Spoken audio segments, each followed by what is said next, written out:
น้องภาษาแลไม่สงก็กุกนเขาหนังกัดทำตราการมีจือว่าอ่องเปียดเปิงเปียดป้ามาถึงตอนที่สองตอนพีรุอาราวาก้านะครับพีรุอาราวาก้าเป็นไผลูกตีไหลมาพีรุอาราวาก้าไหนเป็นลูกน้องของคุณผีกู้เวลาอำนันห้องว่าคุณผีเวสาวันอันอุปเปิงพองงำเมืองผีจตุมาราชิกาในเขาคนผีจีเจ้าเป็นเจ้าอันอุปเปิงพองงำผีรู้ตังโมดนะครับมันเจ้าจี้สั่งผีรู้อาราวากะลงมาอยู่เช่าในเมืองกวนตีในเมืองอาราบีมาอยู่เช่าเฮ็ดวิมานหางหออยู่ในไม้ไฮหลงตัวหนึ่งตีอยู่ในเถินลอยนั้น อยู่มาตั้งหึงตั้งฮีจังมีมาวันหนึ่งขุนหอคำนั้นซ้ำมีเจอไข่ออกหลีลืบล้ำตูเถินจังห้องอามัดพองเมืองหนุ่มซึกหันตั้งนำตั้งหลายเสียแล้เขาเถินลำยือกลางยือพานอยู่มือพ้องเขาเตียกยายกันกว่ากอตีกอตั้งขนอคำกับไรกลางมาเย้าซ้ำฮื้อหนาเสียแล้ หันต้นไม้ให้หลงกาลือเศร้าอยู่ไตหมมันสิเมื่อนั้นพิรุอลาวากาวะลาบใหญ่ลาบหลงเยาะตัวสัตว์ก็ไรกินกวนก็ติไรกินเนกยำมาเต็กจำมุนใหญ่คนอคำเมืองอาลาวีคำชื้อเมื่อนั้นจำมุนใหญ่คนอคำจังเฮฮับหามว่าอย่าปีเน็ตกินเกาเพราะไม่กินไหนไม่ติไรกินตาเดียวมือเดียวคนก็เดียวเพราะไม่ปล่อยเกาไหนไม่ติไรกินกูมือกูวันวันก็เกาตีเฮอก้นเอามาสอบปันมือเนี่ยพี่ลูกอลาวากาก็จังยุ่มใจเสียปล่อยมือกว่าข้าวตังบ่มีกว่า12 ปีกิน1 วัน1 ก้อนะถึงมาในเจ้าวันหนึ่งพุทธพระเป็นเจ้าเอาหยันช่องต้วยกาสปีสตาสตวาอันถูกดีไหลมากตราผูตระมีตีไหลมีจำไกไหนจังไหลหันพีรู้อลาวกาแหละหล่อนเลี้ยงอ่อนอันตึกหาเกิดเทียงในนึงนั่นอันเป็นลูกใจอ่อนคุณนอคำเมืองอาลาวีพุทธพระเป็นเจ้าจัง เอาตั้งอิทธิวิทาสีหายหลายตีในวัดจิตวันสีมาปออยู่ใต้ต้นไม้ให้หลงของพิรุอาราวากากำซื้อเมื่อนั้นพิรุอาราวากาเมื่อขึ้นปังกุมในเมืองผีจตุมาราชิกาสีมันอ่ำอยู่พระเป็นเจ้าจังชูเตาเขาเมื่อในต้นไม้ให้สีมือหันจึงนางมันผิดปังพุทธพระเป็นเจ้าขึ้นเมื่อนางอยู่ที่เนกูของพิรุอาราวากะสีนังถ่อมทำตราอยู่เมื่อพิรุขึ้นปินไหวมาขึ้นในหันจึงนางมันนับยำถ่อมพระเป็นเจ้าเห็นนั้นเฮ็ดให้มันออกจะลำตัวสาหาวแห้งเสียว ตอนมีคนก็ไหล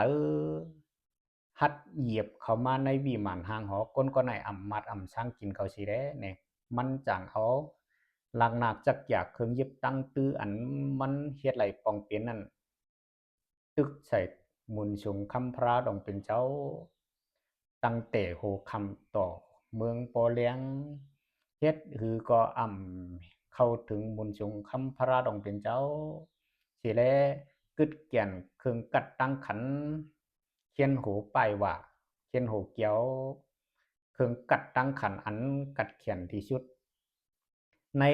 เครื่องลักษณะของคุณผีสีเปิงนั่นมันเป็นเปิงที่สีในขนาดตั้งกัดเขียนอันนั้นในพอเอาวึดขึ้นก้องกลางหาวในผลเตรียมโต๊ะพอวึดใส่ลงแผ่นดินไฟตีไม้พอวึดลงน้ำไหนน้ำตีแห้งเพื่อนั้นแนมันจังเอาวึดใส่มุนชงคำพระลงเป็นเจ้าผ้าจังแผดๆลังๆสิได้เมื่อนั้นผ้าเขียนโหมันก็ กว่าเยียนเปลี่ยนผาเจ็ดตินมุนสูงคำพระดงเป็นเจ้ากำซื้อไหนเขามือมันอ่ำอ่องเปียวมันจังเอาลายเขียวสีเฮอพุทธพระเป็นเจ้าไปเข้าไปออกอยู่มือพระเป็นเจ้าคู่หนังฉันทากลางใจว่าป้อไปออกมาแทงกำหนึ่งมันตีลากออกขาพระเป็นเจ้าวืดคำนำมีก้างกว่ากะฐานนั้นพระเป็นเจ้าก่อมเฮ็ดจอมมันว่า เจ้าระหานปานไหนเผอเชื้อมีตั้งกัดตั้งขันเก่าเฮ็ดสั่งอำใดซ้ำหมอลามจิตลามใจเก่าไรแท้งในอยู่ป้อนนั้นแดกเก่าเตจำถามกามเปียดคอเมื่อนั้นพระเป็นเจ้าก็ตอบไรตั้งเปียดคอเสียได้มันก็จังเขี้ยวมันนาต่อชามันเสียได้ย้อมถ่อมธรรมาติสนะพุทธามุนทรงคำพระรองเป็นเจ้าจังตกเป็นเจ้าชอตาบานกว่า มือลามาเย้าขุนหอคำเมืองอาลาวีจังให้อามัดเขาเอาลูกใจเหลียงอ่อนมาสากปันพิรุอาลาวกามือนั่นพิรุอาลาวกาเปลี่ยนเจ้าชดตาปานเยาแดจังกินละอ่อนเลี้ยงนั่นนำไรข้าเอาสิชงยืนปันพุทธมุนชงคำพระดองเป็นเจ้าและหลอนเลี้ยงอ่อนนั่นก็จังมีจื่อห้องว่าหัตถกาอันไหนคะเนาะเพื่อนั้นเนี่ยหลอนเลี้ยงอ่อนใหญ่มาเย้าก็มาเกี่ยงตื้อกำวิปัสสนาภาวนาตราเจมันเจ้าก็เปลี่ยนเจ้าร้านตากว่าเพื่อนั้นแน่คนก่อนมีเจอมีพันหมักตระผูตระอัมวาตีอยู่ขับเรียนเปลี่ยนปีอยู่ไกลอยู่ตั้งไรก็พุทธมุนชุงคำพระรองเป็นเจ้านั้นตีขามเย็นกันเย็นชีสีเรเอาตั้งเมตตามหากรุณากาจ้อมขอดจ้อมเอาให้เขาพออ่องมนปนหลอดในจึกวัดกิเลสตัณหาในเขาตอนตาเฮาหาถ่อมมาถึงกันในอันพุทธพระเป็นเจ้ากะล้ำเคียดเอานั่นเนี่ยก็ว่าคนคนนั้นมีจื่อมีพันไว้หนังเหือเฮาขาพอติมีจื่อมีพันวันเมื่อไหนเฮาป่องเฮ็ดป่องช่างตันหน้าดีสีหน้าเมียดภาวนาจัดวิปัสสนาคือตอนถึงว่าเฮาอำไรมักผูตระเพราะว่าจัดในก็วันเดือนมือหน้าต่อให้เฮากัดตกขอบเรียนเปลี่ยนปีตีไหลตีไกลทันใดก็พระเป็นเจ้าอริมิติยานั้นตื่นตีกะล้ำเคียดเฮาเหมือนหนัง ผีรู้อาลาวกายอยู่ไหนคะตอนตาปุ้งในที่ย้อนขึ้นหรือว่างที่ไหนก่อนคะอ๋อสาธุค่ะ